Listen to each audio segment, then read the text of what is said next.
Acaba ajudando um pouquinho, né? E como você vê essa situação nossa aí do trânsito atualmente, tanto local como a nível nacional? O trânsito, é como eu falei, os órgãos, eles não investem nesse assunto, nesse tema, né? Os próprios órgãos de trânsito não têm pessoas qualificadas, não existem pessoas que tenham conhecimento amplo, eles não estudam, né? Independente de qual órgão que seja, na esfera federal, municipal, estadual, eu observo que existe falta de investimentos, né? De uma forma geral.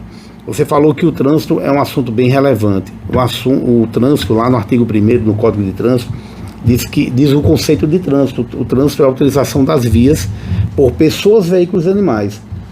Então, quem está assistindo a gente aqui pode dizer assim, eu não tenho um carro, mas você está no trânsito. Se você utiliza uma faixa de pedestre, se você tem que atravessar a via, se você convive, né, de uma certa forma com os veículos, com animais, utilização das vias, você está no trânsito. O trânsito é tão abrangente que até um veículo parado ele está em trânsito.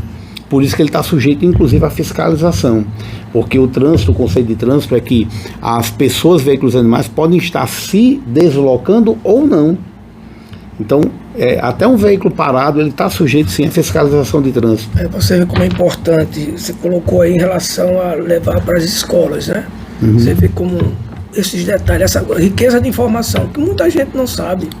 Muita gente, nem um assunto que eu mais na frente vou entrar, que é o DPVAT, tem muita gente que não sabe nem o que é, né? E mais na frente eu vou entrar nesse assunto aqui, né? Senão atrapalha. Você aqui. falou dos órgãos reguladores, professor, se o senhor puder dar uma explanada rapidamente, porque nós temos a nível federal, estadual, municipal, é isso? Isso, nós temos os conselhos, na verdade nós temos os órgãos normativos, só existem praticamente 2.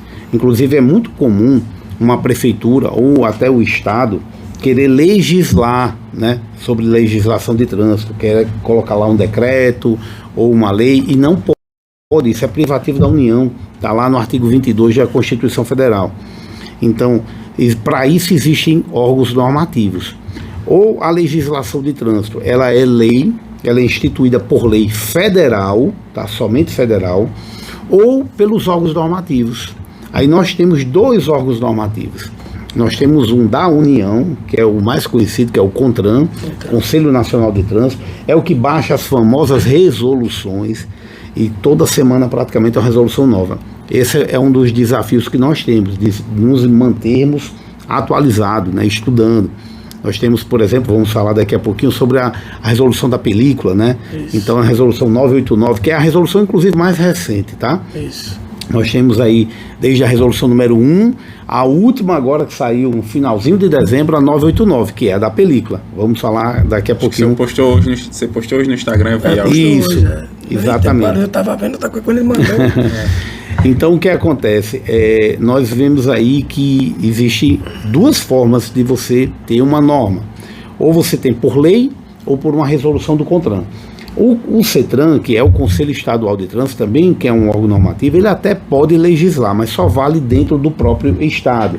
Cada estado tem o seu CETRAN. O CETRAN do Rio Grande do Norte pode baixar alguma portaria que vale dentro do Rio Grande do Norte apenas. O CETRAN de Pernambuco, no respectivo estado, e por aí sucessivamente. Mas a gente praticamente, a legislação ela se concentra basicamente ou em lei federal ou em resolução do CONTRAN. Você não acha que tem muita coisa, não? Muita nomenclatura aí para... Tem muitos adultos. Acaba ajudando um pouquinho, né? E como você vê essa situação nossa aí do trânsito atualmente, tanto local como a nível nacional? O trânsito, é como eu falei, os órgãos, eles não investem nesse assunto, nesse tema, né? Os próprios órgãos de trânsito não têm pessoas qualificadas, não existem pessoas que tenham conhecimento amplo, eles não estudam, né? Independente de qual órgão que seja, na esfera federal, municipal, estadual, eu observo que existe falta de investimentos, né? De uma forma geral. Você falou que o trânsito é um assunto bem relevante. O trânsito, lá no artigo 1º do Código de Trânsito, diz o conceito de trânsito. O trânsito é a utilização das vias por pessoas, veículos e animais. Então, quem está assistindo a gente aqui pode dizer assim, eu não tenho um carro, mas você está no trânsito.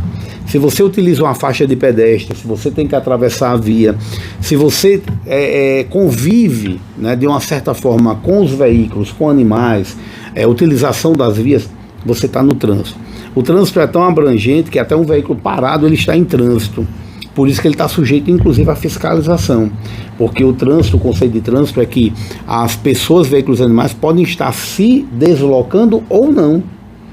Então, até um veículo parado, ele está sujeito, sim, à fiscalização de trânsito. Você vê como é importante, você colocou aí em relação a levar para as escolas, né? Uhum. Você vê como esses detalhes, essa riqueza de informação, que muita gente não sabe. Muita gente, nem um assunto que eu mais na frente vou entrar, que é o DPVAT, tem muita gente que não sabe nem o que é, né? E mais na frente eu vou entrar nesse assunto aqui, né? Senão atrapalha. Você aqui. falou dos órgãos reguladores, professor, se o senhor puder dar uma explanada rapidamente, porque nós temos a nível federal, estadual, municipal, é isso? Isso, nós temos os conselhos, na verdade nós temos os órgãos normativos, só existem praticamente 2. Inclusive é muito comum uma prefeitura ou até o estado querer legislar, né, sobre legislação de trânsito, quer colocar lá um decreto ou uma lei e não pode, isso é privativo da União, está lá no artigo 22 da Constituição Federal. Então, para isso existem órgãos normativos. Ou a legislação de trânsito, ela é lei, ela é instituída por lei federal, tá, somente federal, ou pelos órgãos normativos. Aí nós temos 2 órgãos normativos. Nós temos um da União, que é o mais conhecido, que é o CONTRAN, Conselho Nacional de Trânsito, é o que baixa as famosas resoluções, e toda semana praticamente é uma resolução nova. Esse é um dos desafios que nós temos, de nos mantermos atualizados, né, estudando. Nós temos, por exemplo, vamos falar daqui a pouquinho sobre a resolução da película, né? Isso. Então a resolução 989, que é a resolução inclusive mais recente, tá? Isso. Nós temos aí, desde a resolução número 1, a última agora que saiu no finalzinho de dezembro, a 989, que é a da película. Vamos falar daqui a pouquinho. Você postou hoje no Instagram, eu vi isso, hoje, exatamente. Eu estava vendo outra coisa quando ele mandou. Então o que acontece? Nós vemos aí que existem 2 formas de você ter uma norma. Ou você tem por lei ou por uma resolução do CONTRAN. O CETRAN, que é o Conselho Estadual de Trânsito, também, que é um órgão normativo, ele até pode legislar, mas só vale dentro do próprio estado. Cada estado tem o seu CETRAN. O CETRAN do Rio Grande do Norte pode baixar alguma portaria que vale dentro do Rio Grande do Norte apenas. O CETRAN de Pernambuco, no respectivo estado e por aí sucessivamente. Mas a gente praticamente, a legislação ela se concentra basicamente ou em lei federal ou em resolução do CONTRAN. Você não acha que tem muita coisa, não? Muita nomenclatura aí para... Tem muito.